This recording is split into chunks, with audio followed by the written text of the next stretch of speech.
What's the deal here? This place is filthy. You're obviously using your illness as a way to slack off on housework. You know how much I like things clean. Normally, you should come home even from the hospital to clean and greet your husband. The man I call my husband is likely not human. He must be a devil or something. Otherwise, how could he say such absurd things to his wife who is in the hospital for cancer? But what this clueless man doesn't know is that he is about to hear. I'm sorry, but your wife just passed away. These words are merely the prologue to the hell that awaits him. A message from the doctor. My name is Bella, a 32-year-old office worker.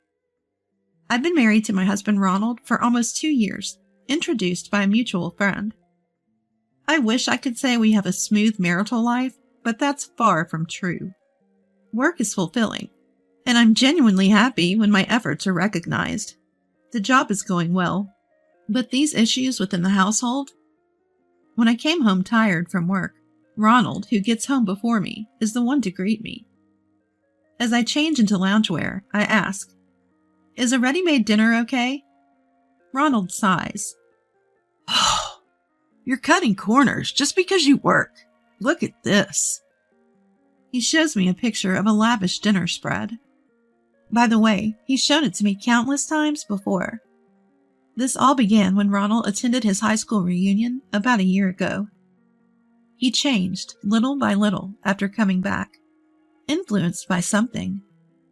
He showed me a picture of trendy rooms saying, "I want to unify the furniture color and make the room look like this." Apparently, he went to a friend's lavish high-rise apartment after the reunion and started envying his friend's lifeless, chic room. However, that friend is a young and successful businessman. We don't make enough to maintain a lifestyle on par with his. Next, he suggests moving to an apartment that would cost 3 times our current rent. So, how are we going to pay for that? Ronald replies to my incredulous face, "You're good at budgeting, Bella. We're both working, so we'll figure it out, right?" I finally lost it with my husband, who just chuckled dismissively. Listen, enough is enough. I don't know if you're aiming for a luxurious lifestyle or what, but have you ever heard of living within your means? You talk about managing the household budget, but what about the money for the beer you're drinking right now? From now on, pay for it from your own pocket money. I glared at him sternly. He seemed frightened and sad. Wow, calm down. I was just making a light comment. It's a buzzkill when you can't even take a joke. He muttered under his breath, but I knew he was absolutely serious. Our fights increased, and I started experiencing stomach pain more frequently. At first, I thought it was just stress, but then something alarming happened to my body. Unexplained bleeding that wouldn't stop. I went to a nearby hospital and was diagnosed with uterine cancer. I shivered involuntarily, even though it wasn't cold. The doctor then asked me, "Do you plan on having children in the future?" I was in such a bad condition that preserving my uterus was unlikely. Removal was the best option. I'll discuss it with my husband. I couldn't stop the tears as I drove home. Losing my uterus meant I could never have children again. How will Ronald react? He loves kids. What if he leaves me? When I got home, my husband and I had a long, heartfelt discussion about the diagnosis, treatment, and how he felt about it all. He was deeply shocked, but we made a decision. I took a leave of absence from work and began my treatment. Ultimately, we chose to proceed with a hysterectomy followed by chemotherapy. On the day of the surgery, my husband took time off work to accompany me to the hospital. Even though I wouldn't be home for a while, he seemed oddly cheerful, which struck me as strange. After enduring an 8-hour major surgery, I lost my uterus. The doctor explained that I was at the lowest stage of the disease. During my hospital stay, co-workers and friends came to visit. When a friend with a child came, my heart ached with guilt. Walt and Amelia, my father-in-law and mother-in-law, who lived nearby, also visited. Amelia followed her words of sympathy with, "We understand it's hard for you, Bella, but going forward, please manage the household and finances well." Walt immediately intervened. "Not now, Amelia. Bella, don't worry about it." I didn't understand their intentions at the time. As for my husband, Ronald, every time he came to visit, he was oddly upbeat. "You're going to be surprised when you get out, Bella. Just look forward to it."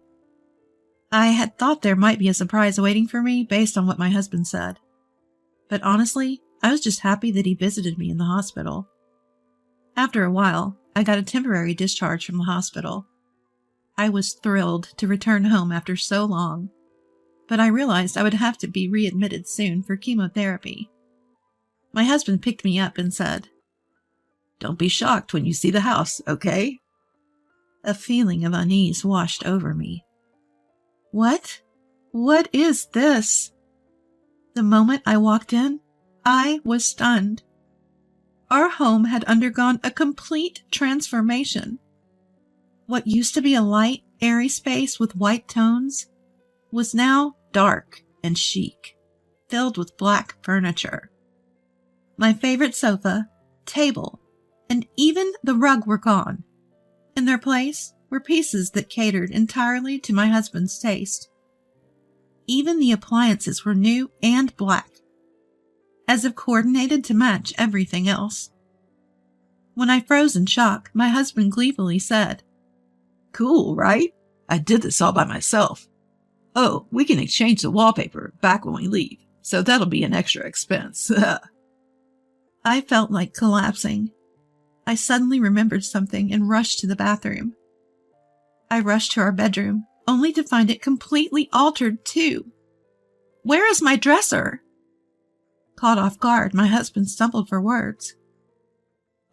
Sorry, I got carried away and, threw it away." I exploded in anger. "Threw it away? Are you kidding me? I've told you how important that dresser is to me, Ronald. Bring it back right now." Every shout intensified the pain from my surgeries. Ronald paused before blurting out, "Well, what's thrown away is thrown away. Deal with it. So annoying." Then he stormed out. Alone, in this unfamiliar space, I sank to the floor. I couldn't hold back the tears. That dresser was a cherished gift from my mom when I first moved out for my job. My parents divorced when I was in elementary school, and I'd lived with my mom ever since. She passed away in a car accident not long after I got married. That dresser was irreplaceable to me, and I had told Ronald many times. Whether he understood or simply forgot, the fact remained that I had lost something dear to me. Between my hospital stays, life became a living nightmare. I had been looking forward to coming home, but my husband continued to be in a bad mood. He barely spoke to me, and when he did, he'd say, "You're home all day. At least do some housework. Look at this dust. Are you really okay with this? It's embarrassing for a woman." "I can't. I'm in a recovery phase and need to rest," I responded. "How about you do some things for yourself for once? You only clean what's visible, Ronald. You could at least clean the drain or the toilet sometimes." From the next day, my husband started to be passive-aggressive. He would deliberately avoid washing my clothes, and when he bought food, he'd eat it in front of me, flaunting it. Tired of his childish behavior, I relied on friends for groceries. On the day of my readmission, my husband didn't accompany me. I went to the hospital alone. The chemotherapy was more grueling than I had imagined. The nausea was one thing, but seeing my carefully maintained hair fall out was deeply unsettling. And my husband? Shortly after my admission, he left for an extended business trip. I thought he might call to check on me, but he never did. One day, my mobile phone started ringing repeatedly. By this point, I had no energy to talk to my husband. Just as I was hesitating to pick up, he called the hospital. Switching the call to speaker, I heard him yell, What the hell is this? The house is a mess. You're obviously just using your illness as an excuse to avoid housework. I like a clean house. You should be welcoming me home by cleaning." Even the nurse who handed me the phone looked distressed. To my surprise, it wasn't me who responded to my husband's ridiculous words.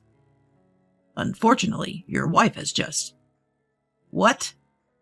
"She just finished her discharge briefing and is about to handle some paperwork.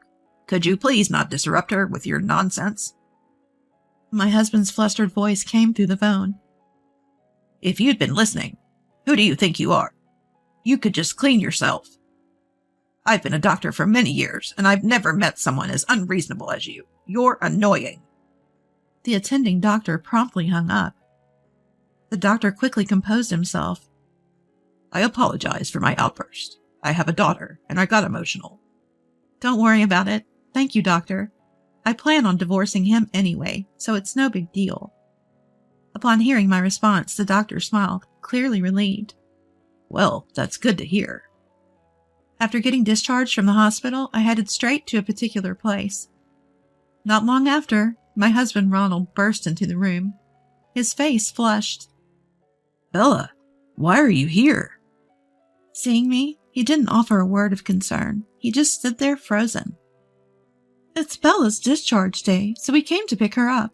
Now sit down, Ronald." Amelia, sitting beside me, said coldly.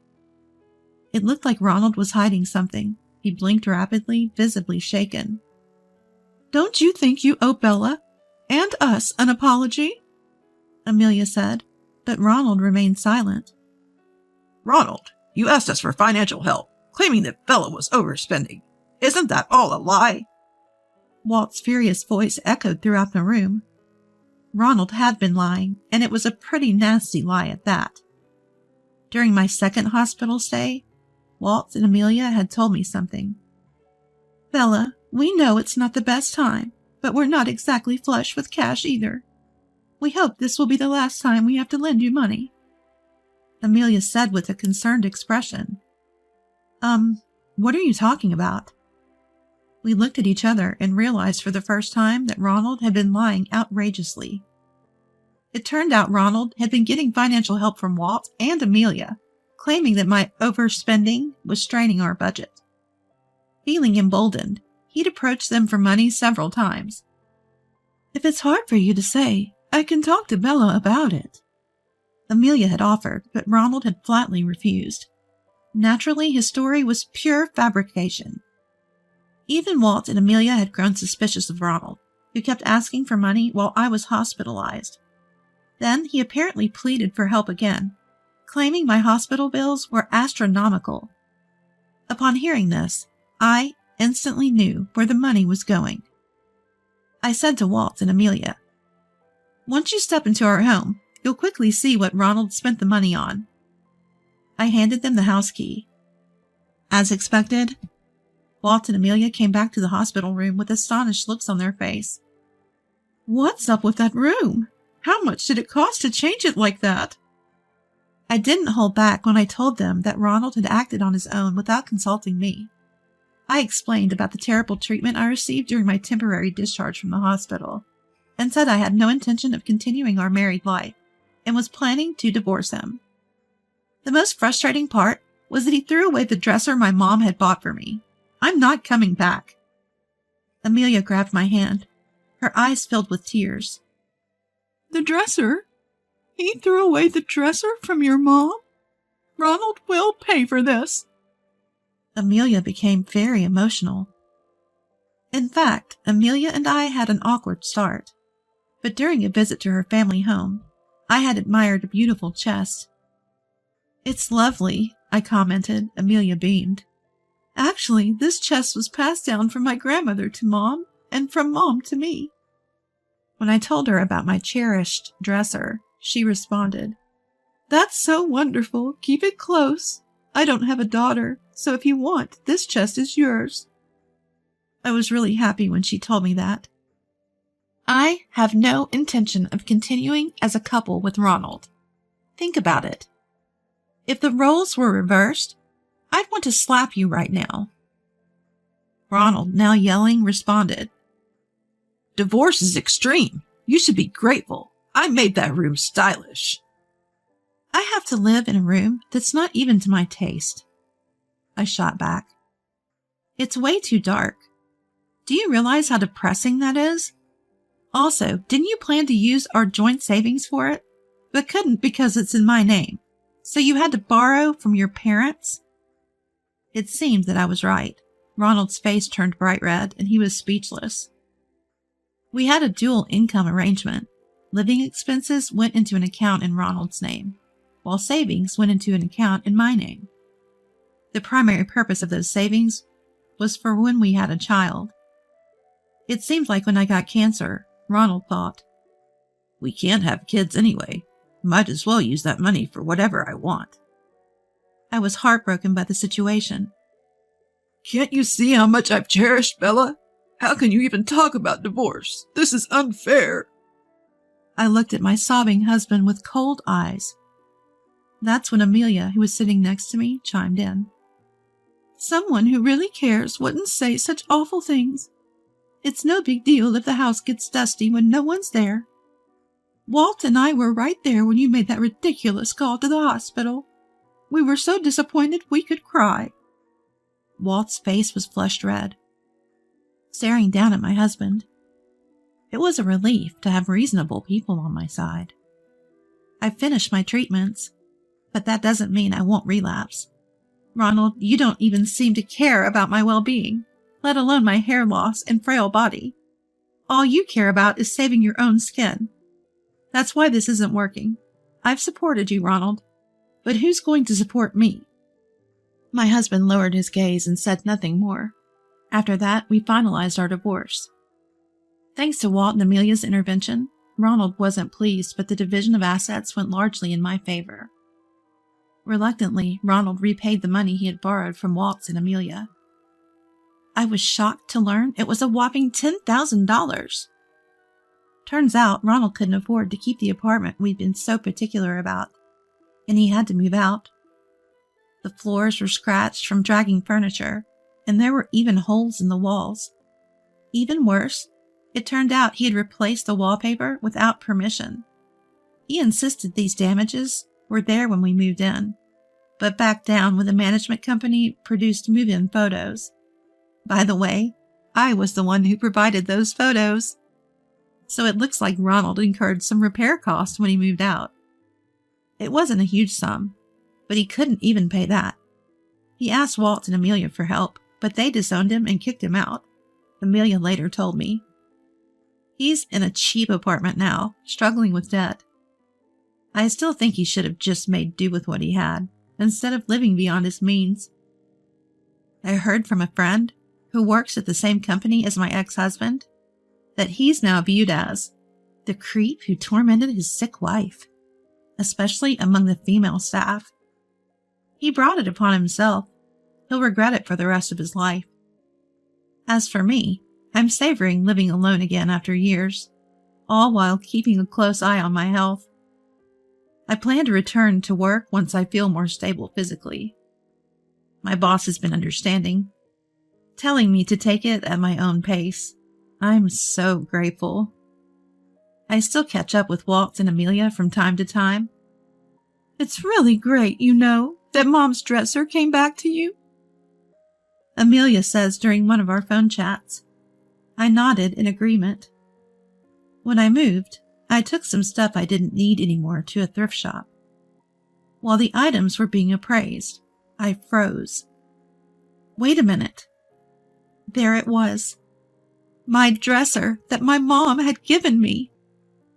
Whether someone found it in the dump and brought it in didn't matter to me. It may not be a pricey piece, but there's no dresser that could replace it for me. A few days later, the dresser, now cleaned up a bit, arrived at my new place. Etched in small letters on the back corner of the dresser were the words, "Bella, never give up," penned by my late mother. Life has its ups and downs, but remembering Mom's words has kept me pushing through. And that's not going to change. I'm all set to live my new life with strength and joy without backing down.